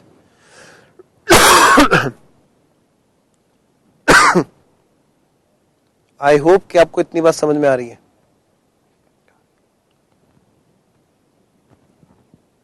आओ तो जरा, अब हम क्या करेंगे? Zoom out. अब हमें क्या करना है बच्चों? अब हमें करनी है एंट्रीज। एक तो हमें पहले तो बेटे हम क्या करेंगे? ओपनिंग बैलेंस देखो यूआरआर का कितने का है। पहले तो ये देखो ओपनिंग बैलेंस कितना है यूआरआर का, तीनों का। ओपनिंग बैलेंस है, फायर का है 20 करोड़, और मरीन का है 15 करोड़, और मिसलेनियस का है 5 करोड़। जूम। फायर का है 20 करोड़, मरीन का है 15 करोड़, मिसलेनियस का है 5 करोड़। और इनका जो क्लोजिंग बैलेंस रखना है जो क्लोजिंग बैलेंस रखना है वो कितना रखना है? हाँ जी, अभी तो निकाला था। फायर का रखना है 21.83, मरीन का रखना है 18.3, और मिसलेनियस का रखना है 4.5। 4.5। तो मुझे बता सकते हो क्या सर कि कितने रुपए हैं जो हमें इस साल रेवेन्यू अकाउंट से लेने पड़ेंगे? डिफरेंस बेटे रेवेन्यू में डालना है, जैसे इधर भी आएगा बाई रेवेन्यू। एक बार मुझे करने तो फिर मैं टाइम दे दूंगा। जैसे 21.83 है, इस वाले केस में तो बैलेंसिंग फिगर किधर आ रही है? उधर आ रही है, यानी कि 1.83 इसको लेना पड़ेगा रेवेन्यू अकाउंट से फायर के केस में, ठीक है। और उधर फायर के बाद में मरीन के केस में इसमें आ रही है जी 3.3, तो इनको रेवेन्यू अकाउंट से कितना लेना है? और 3.3। और जरा उधर देखो मिसलेनियस में तो पहले से ही ज्यादा है, अब की बार तो वहां पे क्या करना है? कम रखना है, तो ये रेवेन्यू अकाउंट में उल्टा वापस भेजेंगे to revenue account 0.5।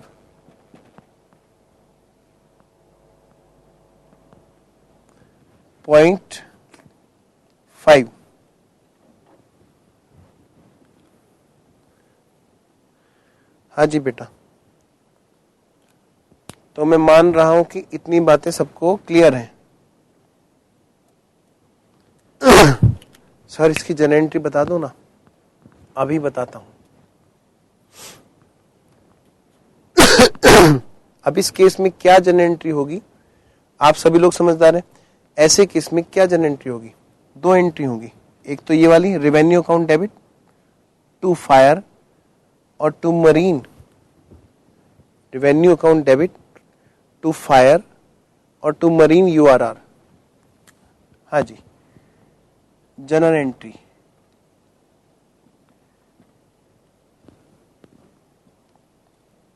Revenue account debit to URR fire वाली, और जी मरीन वाली 1.83 और जी 3.3।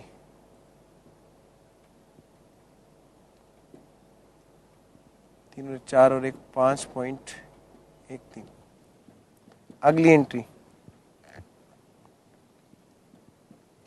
URR miscellaneous insurance account debit to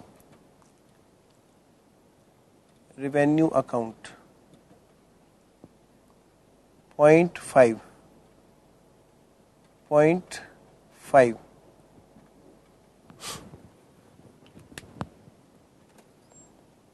हाँ जी बेटे,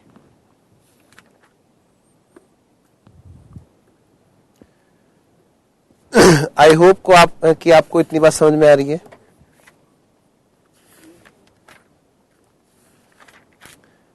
नेक्स्ट क्लास में बच्चे ट्राई करके आएंगे क्वेश्चन नंबर 2। नेक्स्ट क्लास में आप लोग बेटे क्वेश्चन नंबर 2 ट्राई करके आएंगे। मैं मतलब प्रॉब्लम नंबर 2 जो इसमें दे रखी है। इंश्योरेंस कंपनी जब सीडेड हो, जब एक्सेप्टेड हो, तब ऐसे केस में क्या करना है, ठीक है। चलिए मिलते हैं। और मैं एक बात और कहना चाहूंगा बेटे, हम लोग करने वाले हैं क्लास में ही सारे क्वेश्चन, स्कैनर्स भी, ठीक है। मुझे तो लग रहा था कि आज थोड़ा सा लंबी क्लास हो पाएगी रिकॉर्ड, यहाँ पे थोड़ा सा शेड्यूल के अकॉर्डिंग मैं नहीं कर पाया क्योंकि टाइम शॉर्टेज की वजह से। अभी भी आज भी 2 घंटे की क्लास रिकॉर्ड हुई है, कोई बात नहीं, नेक्स्ट क्लास में हम लोग बात कर लेंगे। और नेक्स्ट क्लास में प्लीज आप क्वेश्चन नंबर 2 पढ़ के आना। क्वेश्चन नंबर 2 से हम लोग सीधा क्वेश्चन में बात करेंगे। नेक्स्ट क्लास में बेटे कोई फॉर्मेट डिस्कस होना ही नहीं है ना। चलिए फिर मिलते हैं नेक्स्ट क्लास में। Thank you friends.